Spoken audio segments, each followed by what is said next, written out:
Bienvenidos. Hoy vamos a explorar juntos un concepto bastante central de la teoría cognosistémica de la construcción relacional psicosocial humana, la TCCR. Hablamos de las capas del cognosistema. Es una idea que intenta explicar cómo le damos sentido al mundo, ¿no? Y cómo esas narrativas que usamos, cómo circulan, chocan y a veces se transforman. Exacto.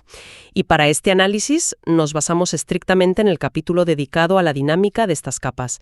La TCCR, esta teoría cognosistémica, propone una especie de arquitectura del significado en varios niveles. Hoy veremos justo eso, cómo se arman esos niveles, cómo interactúan, cómo las narrativas se mueven entre ellos y, claro, qué pasa cuando entran en conflicto. Queremos entender esa dinámica del sentido compartido. Perfecto. Entonces, nuestra tarea hoy es meternos a fondo en esa estructura dinámica del sentido y ver por qué es importante, por qué nos sirve entenderla. Empecemos por lo más básico. ¿Qué son específicamente estas capas? Pues mira, son como niveles ecosistémicos, pero interdependientes. Ahí es donde se estructura, y también donde se negocia, el significado que compartimos como sociedad. Funcionan un poco como filtros, ¿sabes? Como marcos para interpretar. Son esferas donde ciertos discursos se aceptan, se legitiman, y otros, se cuestionan o incluso se silencian. Y así van configurando la realidad que compartimos. O sea, definen qué se puede decir, qué se puede pensar en un momento y lugar dado. Ah, entiendo. O sea, no son solo ideas sueltas, sino que hay una estructura, como decías, niveles. Casi como esferas, ¿no? Donde viven esas narrativas. ¿Y cómo se organizan? ¿Nos puedes dar esa estructura? Sí, claro. La TCR toma como base el modelo bioecológico, pero le da un énfasis distinto. Lo ve como algo permeable, muy dinámico. Los niveles serían, primero, el microsistema. Es el nivel más cercano, el inmediato. Ahí están nuestras narrativas personales, las de la familia, la escuela, el trabajo. Lo más directo. Ajá. Luego, el mesosistema. Este conecta los diferentes microsistemas. Piensa en los vínculos con la comunidad, los grupos a los que pertenecemos, las redes locales. Ok, la conexión entre esos mundos cercanos. Exacto. Después viene el exosistema. Son estructuras que nos influyen, pero de forma más indirecta. Por ejemplo, las instituciones grandes, los medios de comunicación masivos, las leyes, las políticas públicas. Vale, cosas que nos afectan aunque no estemos ahí directamente. Justo. Y, finalmente, el macrosistema. Esta es la capa más amplia, la más abarcadora. Aquí están los grandes relatos culturales, las ideologías fuertes, las visiones del mundo, lo que da un sentido más global. Y súper importante lo que mencionabas, no son cajas separadas, ¿verdad? Están todo el tiempo interactuando, influyéndose. Justamente, esa permeabilidad es la clave de todo el asunto. Es lo que permite que todo se mueva y cambie. Bien, ya tenemos los niveles, la estructura, pero un sistema dinámico necesita movimiento, ¿cierto? ¿Cómo es que viajan las narrativas entre una capa y otra? Porque ahí es donde se ve el cambio social, me imagino. Correcto. La TCCR identifica 3 movimientos principales, que son bien interesantes. Uno es el ascendente. Aquí una narrativa nace abajo, digamos en el micro o mesosistema, en un grupo pequeño, una comunidad, y poco a poco va ganando fuerza, va subiendo, hasta que logra permear capas superiores, a veces incluso llegando al macrosistema. Un ejemplo muy claro es cómo la narrativa sobre la crisis climática ha escalado, ¿no?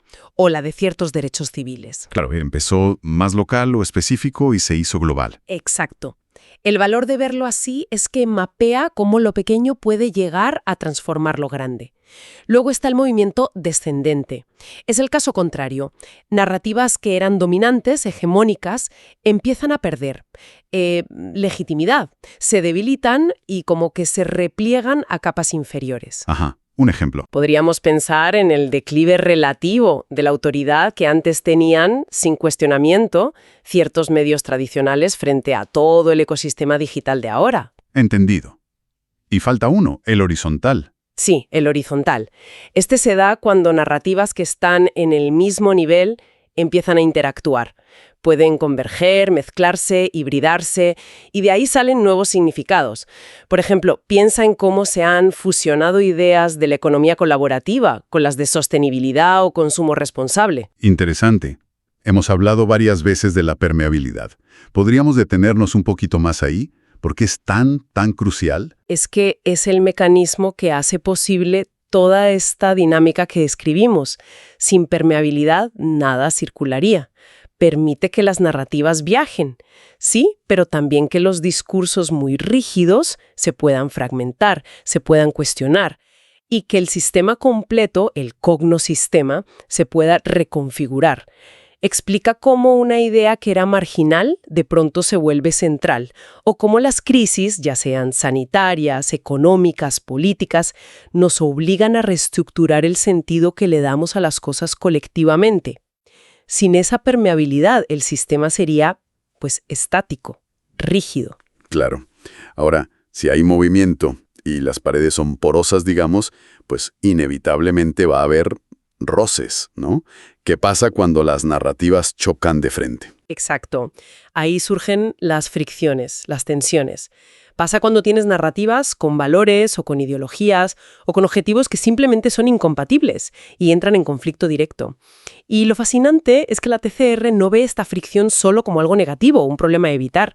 La ve también como un posible motor de cambio.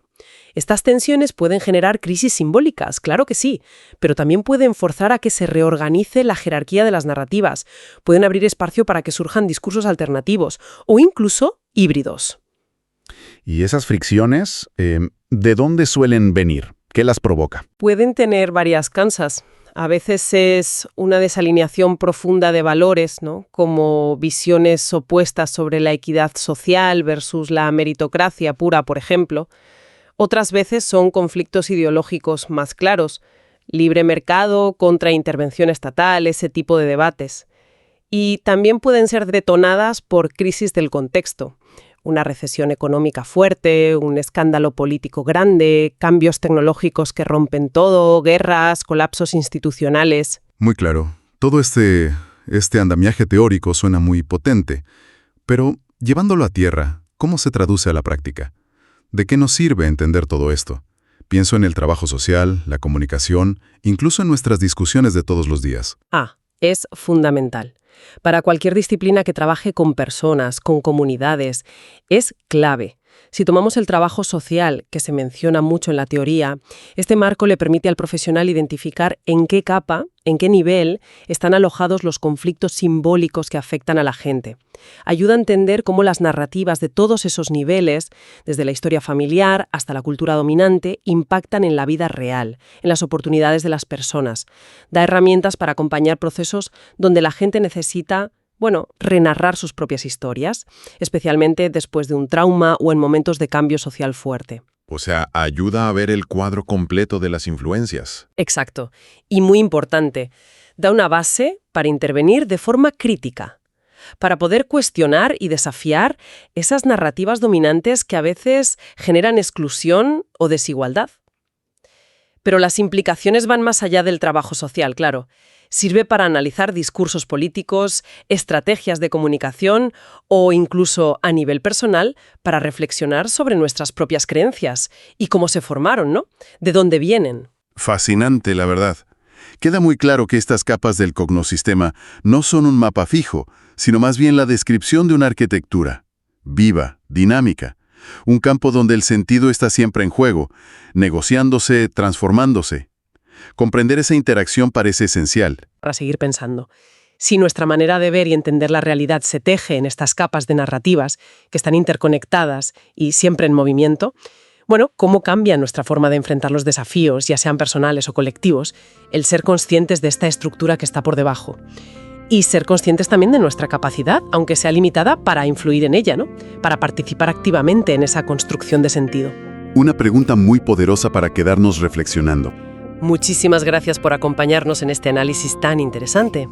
Y a quienes nos escuchan, hasta la próxima.